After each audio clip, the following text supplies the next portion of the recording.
Esto es un cambio de metodología y es un cambio de la canasta con la cual se miden. O sea, determinar niveles de pobreza implica comparar niveles de ingreso de los hogares con un umbral de consumo. Los niveles de ingresos surgen de encuestas y son los ingresos de cada uno de los hogares. El umbral de consumo surge de las prácticas de consumo que tiene la sociedad uruguaya y particularmente de un grupo, un 20% de los hogares a los cuales se le evalúa su consumo y se fija el nivel de consumo que hace que un hogar, si está por encima del mismo, no sea pobre, si está por debajo del mismo, sea pobre.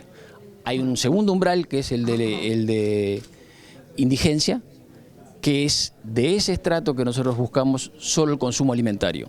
De vuelta, si el ingreso de un hogar está por encima de esa canasta alimentaria, entonces no es indigente, si está por debajo es indigente. ¿Cuál es la diferencia con respecto a la medición que se hacía anteriormente? ¿Es decir, una canasta más completa? Lo que pasa es que son varias las diferencias. Hay diferencias metodológicas y hay diferencia de canasta. Y hay diferencia de periodo también. O sea, el 2006 es un periodo muy distinto al 2017. En el periodo 2006-2017 la sociedad uruguaya creció. La distribución del ingreso mejoró significativamente en esos años. Y eso hace que el 2017 y el 2006 sean dos periodos muy distintos. La pobreza medida por la canasta y la metodología 2006, en el 2006 llegaba a un 33%. La pobreza con la canasta 2017 y la metodología 2017 era de 15,5%. O sea que estamos llegando a la mitad en 11 años. Pero es difícil comparar porque hay cambios en la canasta y hay cambios metodológicos. ¿Con qué cuenta esa canasta sofisticada a la cual usted se refirió? No es que sean elementos distintos, es que los elementos más sofisticados, generalmente los no alimentarios, pesan más.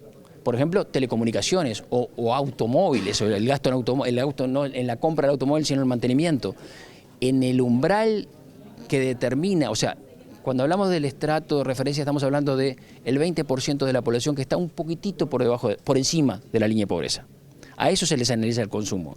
Y en ese grupo, que en la nuestra canasta va del percentil 6 al 25, está bastante a la izquierda, bastante abajo, hay gasto en comunicaciones fuertes y hay gasto en recreación, en cultura, todas cosas que antes pesaban, en el 2006 pesaban mucho menos. O sea que hay una sofisticación del consumo de ese estrato de referencia que ya le digo, no es un estrato rico, va del percentil 6 al 25. Eso ¿Hay diferencia entre el interior y Montevideo? Bueno, eso es una de las cosas que cambian. Esa es una muy buena pregunta porque ha cambiado con respecto a la canasta anterior, a la metodología y canasta anterior. En la metodología y canasta anterior, 2006, los niveles de pobreza en el interior estaban significativamente por debajo de Montevideo. En la nueva metodología y canasta, en la 2017, son muy parecidos. O sea que está mal decir que haya subido porque no subió, pero en términos relativos, la pobreza del interior en nuestra nueva canasta es muy parecida a la de Montevideo y antes era mucho menor. O sea que la territorialidad de la pobreza ha cambiado y eso es un desafío para las nuevas políticas de protección social. Y además de la territorialidad, ¿no? ¿Qué otros sectores de la población identifican donde la pobreza es aún mayor? Lamentablemente la pobreza sigue siendo infantil en Uruguay. Infantil, dramáticamente infantil. Y la pobreza de los adultos mayores, 65 y más, es sumamente baja. Si comparamos en el entorno latinoamericano, la tercera edad tiene unos niveles de pobreza que serían envidiables por cualquier otro país de América Latina. Lamentablemente la pobreza infantil no. La pobreza infantil está alta, sigue siendo alta, estaba alta en la canasta anterior y está alta en esta canasta. Quizá un poco menos porque los ratios de pobreza infantil a pobreza de adultos mayores se han achicado un poco, pero la pobreza sigue en el 33 y pico para niños de 6 o menos. Y esto atado, me imagino, al dato de que también los hogares con referente mujer también tienen mayor pobreza. Eso también, pero todavía no hemos profundizado lo suficiente. Acá hay un ejercicio yo hace 2 meses que estoy en funciones y hace 5 días que estoy en el país y hemos empujado esto para llegar con estos datos. Sí, ese es un buen punto, pero hay que profundizar el estudio. Lo que nos da, sí, que la pobreza de hogares con jefas de hogares femeninos es mucho más profunda que la de masculinos. Esta es una metodología 2017. ¿Por qué entiende usted que esto no salió antes a luz, antes incluso en plena campaña, o ahora, antes de asumir el gobierno? Elucubrar sobre esos temas es complejo. Esto empezó en el 2016 y se extendió al 2017 el trabajo de campo. Son trabajos largos y el INE no le sobran recursos. Ahí estuvo el COVID en el medio y estuvo el censo en el medio.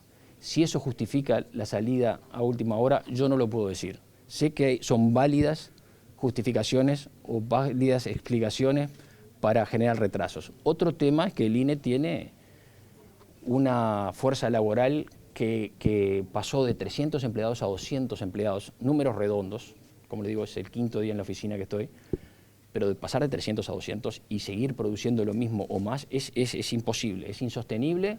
El INE de un país sofisticado como Uruguay, y cuando digo sofisticado tengo años de Banco Mundial y BID para decir que mis colegas nos veían y lo ven a Uruguay con un respeto grande, porque es un país sofisticado, ¿sí? Es un país que tiene buenos medios, es un país de ingreso alto desde el año 2018 según la evaluación del Banco Mundial, entonces merece tener las estadísticas acordes a ese nivel.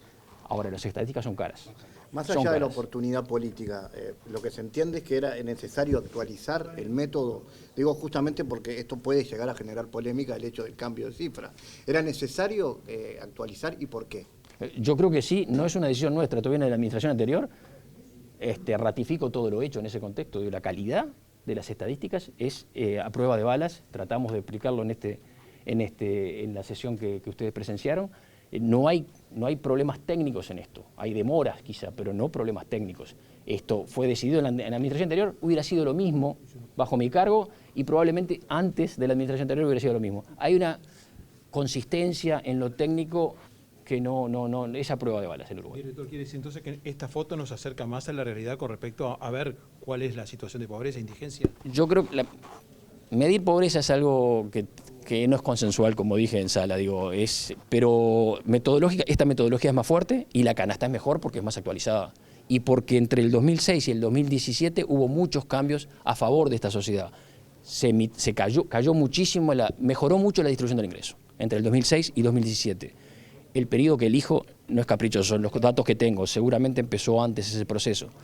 Pero sí, esto es una mejor foto y filmación, porque la vamos actualizando año a año, de lo que está pasando en Uruguay, sobre todo en temas territoriales, de género, de edad, y el tema de indigencia, que cambió también. ¿Se puede decir que desde el 2017 ahora hay como un estancamiento de la pobreza? Es decir, hubo una disminución importante hasta el 17 y ahora se ha mantenido. En promedio puede ser, si ves la dinámica sube y baja, o sea, lo que se puede decir es que del 2006 al 2017 la pobreza cayó, medida por la línea que quieran, dramáticamente. Hay 3 años de crecimiento hasta el 24. Crece en el 2018, muy poco, crece en el 2019, un poco, y salta en el 2020, un fenómeno que pasó en toda América Latina con la crisis de la pandemia, ¿no? Salta. Del 2020 en adelante empieza a caer y tiene una caída significativa en el último año, en el 2024. Todavía, en Uruguay, la pobreza actual, de acuerdo a la nueva canasta, está al nivel del 2019, o sea, al nivel de prepandemia. En promedio, en América Latina, y basado en cifras de CEPAL, en América Latina, en promedio, la pobreza 2023, no está el dato de 2024, está por debajo de la 2019. 2019 siendo el año prepandemia. O sea que de alguna forma en América Latina en promedio operó mejor que nosotros. Las comparaciones son siempre difíciles.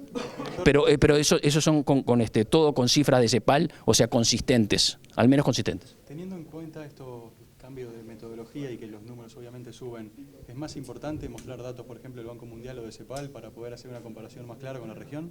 Para comparar, sí. Sí, no, estos datos no son comparables con otros países, no, en absoluto.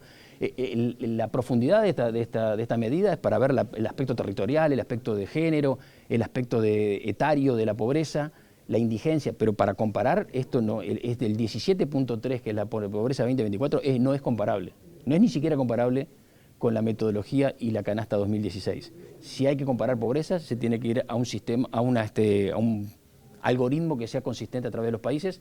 CEPAL es uno de los más válidos, el Banco Mundial digo, es válido también, es sumamente válido, pero es una canasta que, en fin, tendríamos que hablar más en profundidad. Pero sí, esos son los comparables.